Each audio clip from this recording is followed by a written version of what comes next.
Hello and welcome to another SonicLAB. Today we're looking at the rather delicious Yamaha DM3 digital mixing console.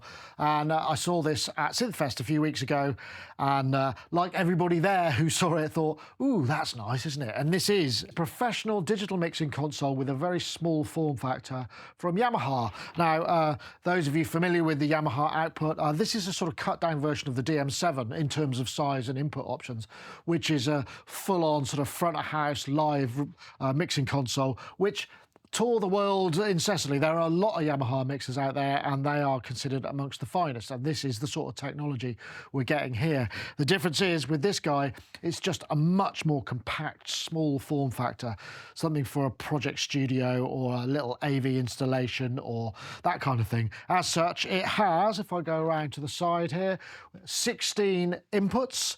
These are the same sort of mic amps and A to D converters that you would get on the more expensive consoles. The last four are combi jacks, so you can plug a jack in here or XLR.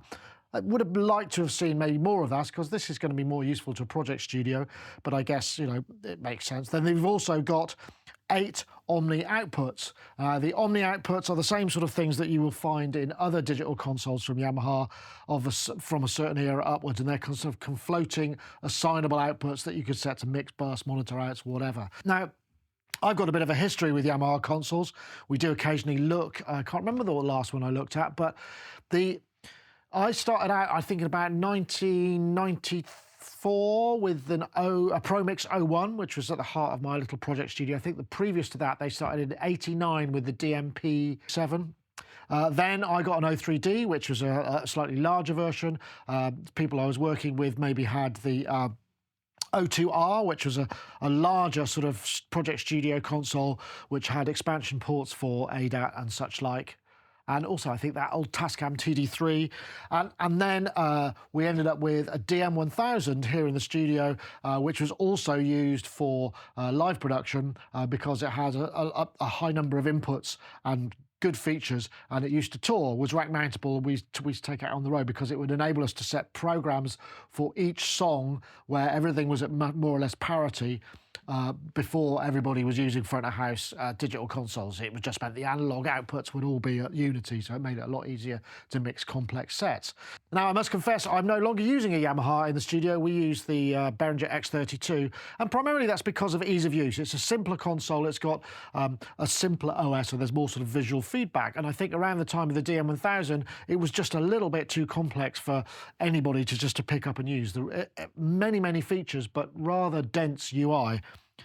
The beauty of the DM3 and I guess more modern Yamaha consoles is now we have this large touchscreen, which is actually very responsive. If I just click in here, I'm just moving EQ around on this, the other thing that we have is this thing called touch and turn knob, which allows me to move parameters, just select a parameter, and then I can just dial it up, and it makes it a lot easier. So I suppose what I'm saying is the UI and the ease of use has improved enormously since those years. Looking at more connections, this is the standard version. Like I say, we've got all the XLRs on the top. There's a power switch with a nice lockable kind of XLR type connector. There's Ethernet connection, which will put this on the network and it will talk to the editor or via OSC, so you can completely remote control this mixer.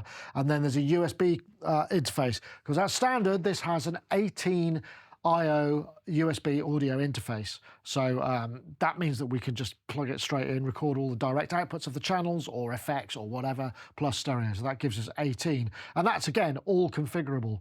Now, one thing that's a little bit strange, I must admit, is I thought, oh, if it's USB, maybe it'll do loads of sample rates. But actually, this only runs at 48 or 96. Those are the two sample rates we have. And I suppose that's because a lot of the pro Yamaha mixers are designed for sort of sound reinforcement and generally sort of high level, and those are run generally at 48 or 96 because that's a derivative of video, and video obviously is a big part of live production now if you're recording stuff. I'm guessing that's why. One other thing is there is a Dante version of this, this is the DM3 standard, and then the DM3 without the standard part of it has two Dante networked audio interfaces here, which are on Ethercon connectors. Now, Dante is a multi-channel network protocol that allows you to run digital audio over long distances, and it's adopted by a large number of console manufacturers. Sadly, not everybody. There are a number of different flavors of network audio. There's AES50, which is what we have here in the studio for our X32 stage box, which means I can't plug that. Well, if I had the Dante version, I wouldn't be able to plug that in. It would be incompatible. There's also now AVB, which is another network connection protocol, which is also built into an OS level in OS X. So, you know, there's more than one flavor of this. And that's kind of a slightly peculiar thing, because one thing I will say about this form factor, lovely though it is, if I had to plug all of those cables and run them 30 meters to the stage, the cables would be way more bulk than this. If I just had a single Cat5 and I would run it to the stage, which is what I would probably use the Dante with, that's how I would like to use it. But the thing is, a Dante stage box is not a cheap thing. I mean, a Dante stage box will cost you at least £1,000, possibly more than that, and this is about £1,600. In fact, you can buy a Dante stage box from Yamaha that costs more than the mixer, which is a bit sort of crazy. So, you know, you have to bear in mind those issues. If you wanted to run this via a single wire solution to your stage, you'd be paying a considerable amount more just for the use of Yamaha stuff. Just to go through a few more of the ins and outs, I've got the editor up here just to show you that as well. This is running on a Mac. It also runs on a PC. I've got quite a lot of, you know, it's basically the same interface, but, you know, we've got a little bit more space. Like, for instance, on this input layer, we can see all 16 channels rather than just 8. So if I then just go to here, I can route any of the physical inputs, including the USB returns as well. And if I had Dante connected, I could have any one of those 16 Dante channels brought into any one of these layers. Input, output layers. Also worth mentioning, we've got 6 mix buses. These can be set up as mono buses or stereo buses, and they've all got EQ, graphic EQ on the outputs. Then we've got a pair of matrix buses, which are really handy if we wanted to set up maybe a completely separate stereo mix. We could have another layer that would send out, say there might be a different version for a streaming output as opposed to a mix in the room. That's kind of useful for that stuff. We've got the effects bus 1 and 2, monitor output, stereo master output, and these again can be routed, you know, however we wish. You know, they could go to Omni outputs, they could go to USB outputs, they could go to Dante again if we had that plugged in. Then we've got stereo returns. This is from playback from the USB stick. Then we've got effects return 1 and 2 and the stereo output. I should mention that you can run the software without a console connected, or even owning a console. You could just download it, but it's quite useful for maybe setting up scene presets in advance before a gig, when then you can tweak them in situ. The console connects over the network using OSC, and you can save and load and manage library scenes here, which means you can save them locally onto your computer for archival. Okay, I'm just going to plug this little Norand mono, which is something that we've just finished reviewing. That's going into input 13 of the patch at the back, because it's the one that's got the combi jack. So I've now come up to inputs 1 and 2. So let's just take this. We'll go to home. Let's have a look what we want to see here. If I double click, input 13 is selected. I could have made that any of them, but so basically I'm patching that into input 1. So channel 1 is now my synth. I press play, and I've got a kind of the ability to set gain, and there's quite a nice visual indicator. But as well as that, we've got the metering up here, which is actually really useful across all the inputs, and it's quite, even though it's quite small, it's quite easy to see. Then we come back out of here, and then we've got our EQ, and we can see, I don't know if you, I might have to tilt that, because so there's an RTA view of that. Then if I click it again, there's nothing, or you could see the kind of notes on the keyboard, which is quite useful. High pass filter as well, we'll keep that there. Let's put a bit of EQ and high. It's quite a surgical EQ, but it's perfectly adequate. I'll stop that there. You can see there's a lot of, if I turn the overall fader down, you can see there's a lot of visual stuff going on. So that's the gate input that's not active. I've got the dynamics here, which I can grow to be larger, so I can see a lot more what's going on. I could just go medium, or I can set it to be a 1 knob mode, which is actually just a lot simpler. We can just sort of dial in as much as we want. So that's really squashing it. and it adjusts the output gain. So it's just kind of, and the places where we can post it, self-pre, self-post. We'll just take that out for now. Hit back to home. Dynamic one is a gate. This could also be a ducker if I wanted it, but this one is also fixed here. So that's kind of cool. Then we can send it to various different places. So if I now press reverb send or the delay send, the fader should move. So now I've got my EQ. So I've got a reverb there. We can have a look at the reverb. I've got a reverb hall small. I'll double click there. Let's have a look. Let's try a plate. Let's go a bit hotter on the reverb. And we've got, you know, high ratio diffusion, all the kind of usual stuff. And then we've also got the same with delay. So if I go to delay, oops, I have to close that down.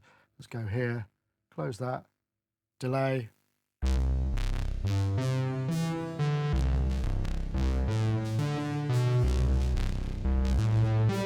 So both effects are on there. I mean, I'm not going, you know, I wouldn't say they are the most sort of outlandish and creative effects, but remember this is a digital console, a Yamaha digital console, and Yamaha effects have been, they've been in the racks for live and studio for many, many years, and they perform very utility functions. I mean, back in the day, a lot of their sounds were the sound of reverbs and the sound of gated reverbs that you would hear live.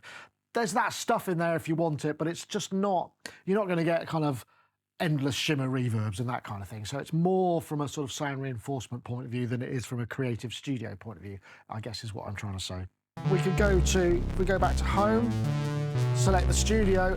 We've also got on the inputs, we've got an EQ on the stereo, but we've also got a graphic EQ. So I can hit the graphic EQ and make that go to faders.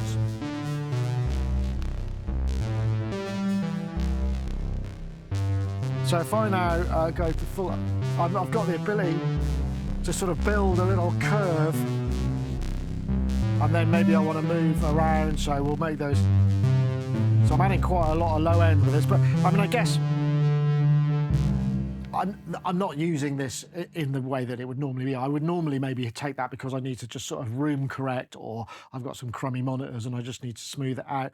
I mean, but those are the sort of features that you would use live for sure, and that's on all the group outputs plus the stereo output. So you've got that additional feature. In fact, we've got a graphic EQ and a compressor and a 5-band regular EQ. That's what we have on all the outputs as well. And don't forget, again, we've just got all this really nice little metering here, which gives us sort of access to those little nooks and crannies. While we're looking at the screen here, you notice we've got the record, which again is, if I bring this down a little bit, you can see that there's a USB dongle here, which allows us to put like a USB drive in here.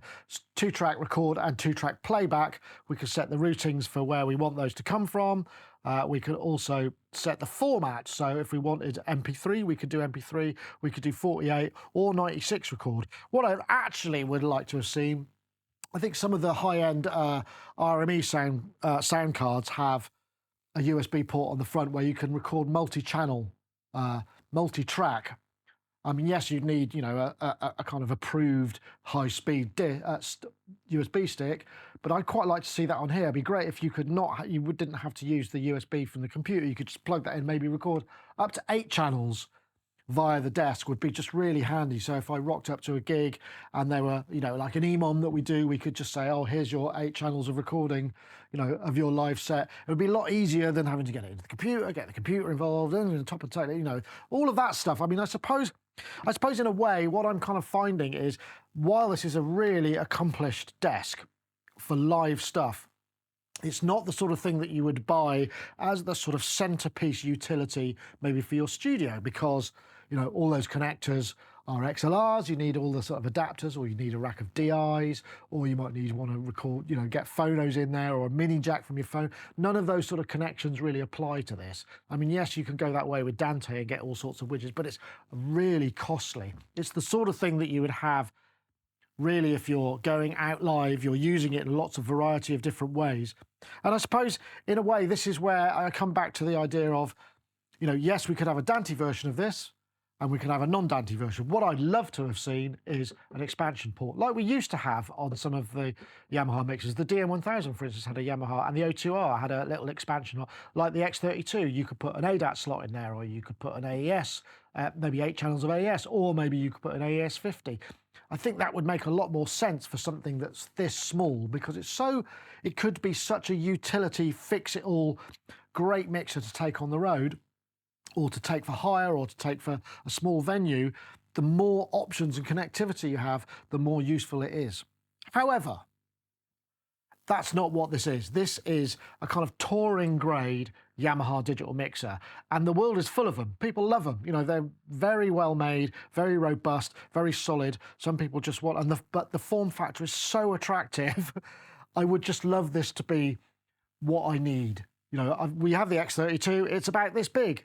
That's fine, but it'd be nice if it could be that big, wouldn't it? And I just have one wire to my little stage box. But as soon as I'm getting into Dante world, we're talking expensive accessories and a more premium setup, which is not a bad thing. It's just a different thing to what I was hoping for something that's so small and cute and desirable. I mean, the gas for this is strong. It's just the use for it is less justifiable for me in my situation. And it may be different for you. And if you can make this work for you, then I'm jealous, because I would love to have a Yamaha DM3 mixer. Unfortunately for me, it just isn't quite the right fit for what I would personally need it for. But having said that, like I say, great Yamaha quality, great usability now for Yamaha stuff, and extremely rugged. Anyway, that's it. Thanks very much for watching this SonicLAB. That was the Yamaha DM3 digital mixing console. See you next time.